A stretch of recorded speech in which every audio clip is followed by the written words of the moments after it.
You know all those drafts you've seen where you can't afford Haaland and Salah? Well, we might just be able to make it happen. Welcome back to another video. This is Chasing Green Arrows. I'm Janny and I'm joined by regular co-host Mr. Dean Jones. Dean, today we're seeing your team. How are you, mate?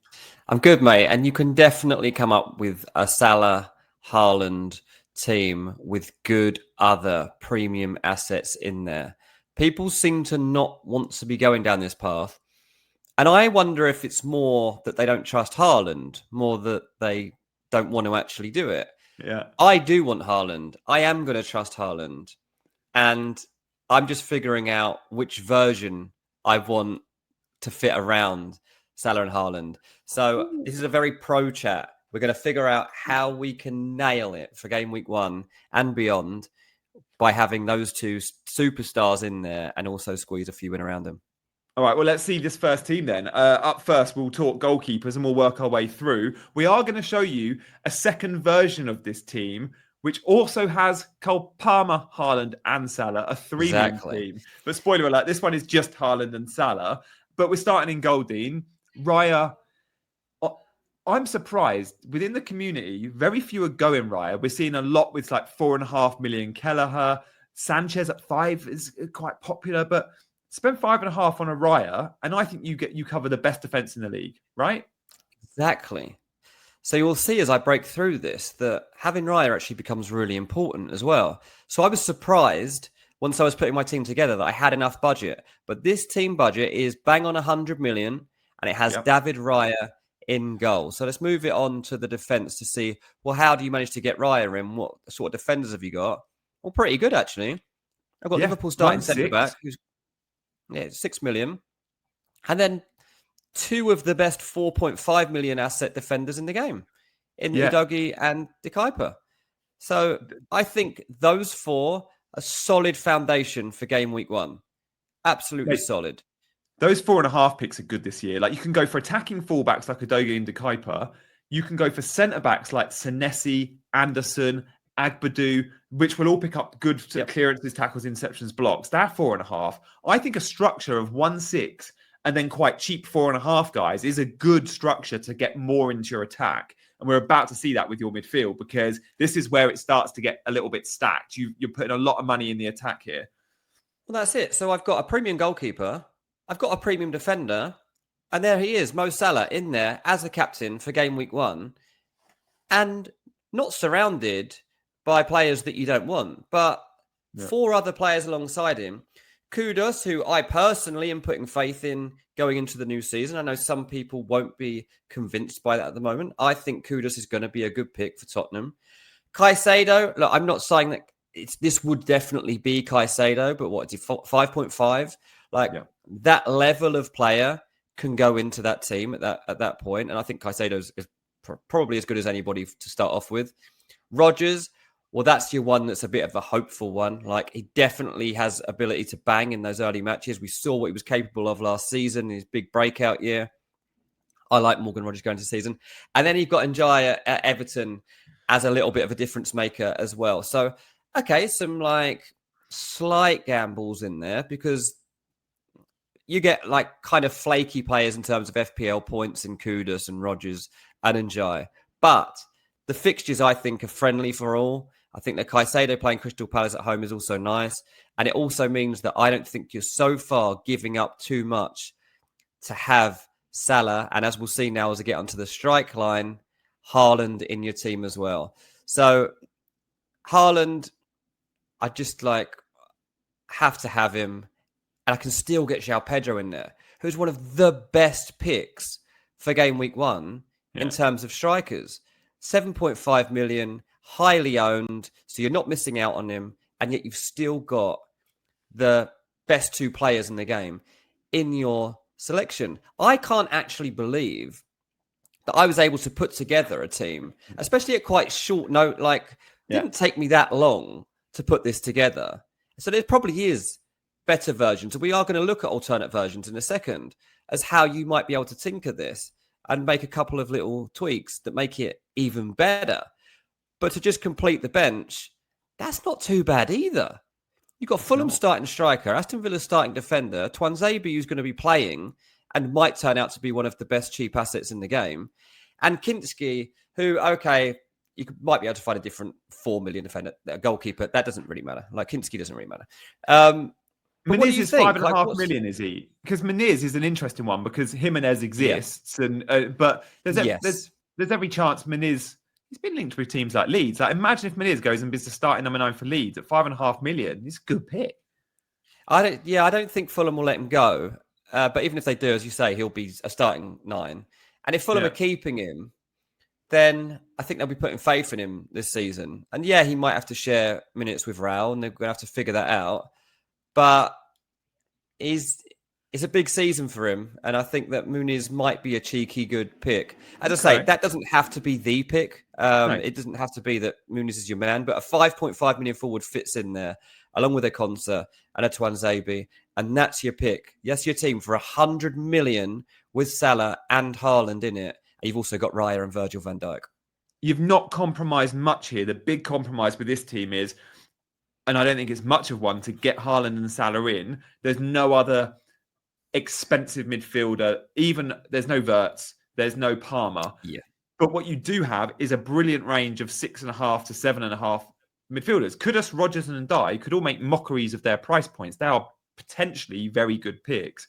And when I saw your 11, before we saw your bench, I was thinking, is it going to be a 4.5, a 4, and a 4 on your bench? But no. You could find 500,000 on Muniz and get an Igor Thiago. Jesus. You could. Like 6 starting number 9 for Brentford. Konsa's 4.5 million. He probably rotates very well with running with other 4.5 million. It's a good setup. Yes, that's right. So you can even improve it further by dropping Muniz down and investing a bit more somewhere else. But I was looking at it, I thought, right, there is something missing. So let's just tweak it a little bit and see what if we were to get another top midfielder into this team, what would I have to do? And I thought, okay, we'll tinker. So we'll get Cole Palmer in there. So we have to lose David Raya. Okay. Yeah. So get this, we have to lose David Raya. We keep Virgil, we keep Salah, we keep Haaland. That's essential. And we also managed to keep João Pedro, which is important. So you could have Chelsea expected to come out of the traps strong from week 1 for the first 6 game weeks. And you've got Palmer and João Pedro in your team for that period. Now, obviously, here something has to give. And that's why you've got a Burnley midfielder in Ramsey and potentially flaky Ryan Shirky coming into the lineup too. Belieber, I don't mind, to be honest. I don't mind Belieber as a potential hidden gem in the game this season, given the new defensive contribution system. So I don't think that's particularly a bad bet. But something's got to give. If you want Palmer as well, and a lot of your friends are going to have Palmer, and they're going to think I can't have Palmer and Salah and Haaland and Van Dijk. Well, yes, you can. You've just got to be a little bit smart. And even if you don't like Ramsey or you don't like Shirky, well, you'll be able to find alternates that you might prefer, even if you're just looking at the fixtures for the first 4 game weeks and find a better version of that.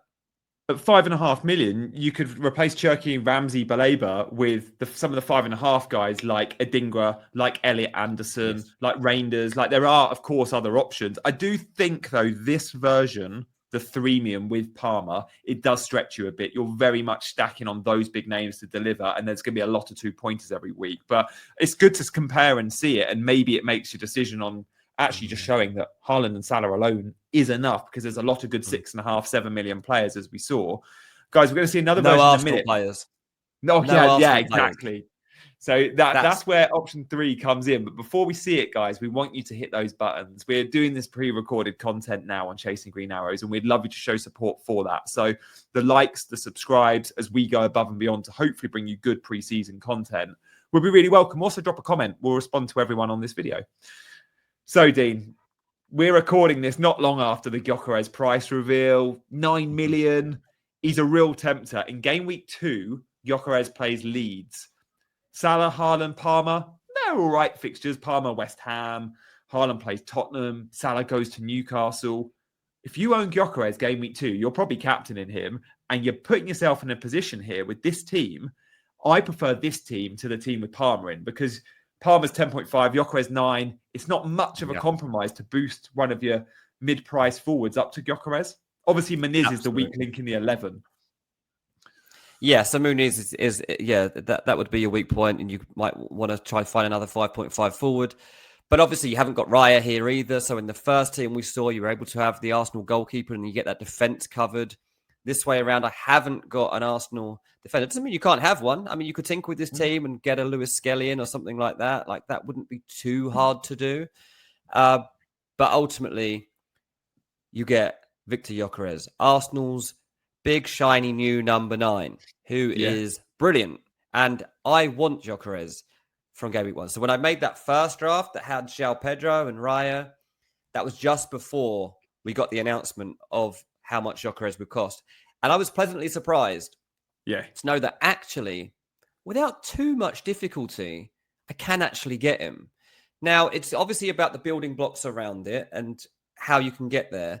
But even just at a first glance and in a 5-minute play around that got me to this team, that doesn't look too bad to me. Like, if I just left that now and like they were all still fit for game week 1 and they've been getting their preseason minutes, I would feel pretty comfortable with having that as my starting 11. So that's where we're at. Gyokers, Man United Man United away, first game of the season.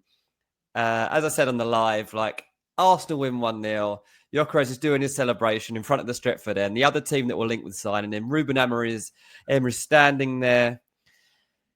Angry man, because this is one of the 9s that he wanted for himself. But Gyokers has gone and done it for his new team. He's got a point to prove. He is awesome and likely, we think, to be on penalties. That's the other factor that we have to bring into this conversation. You get a penalty taker here. Another one. He's in the mate. FPL, it's not all about picking the players you like. It's picking the players relative to their price points.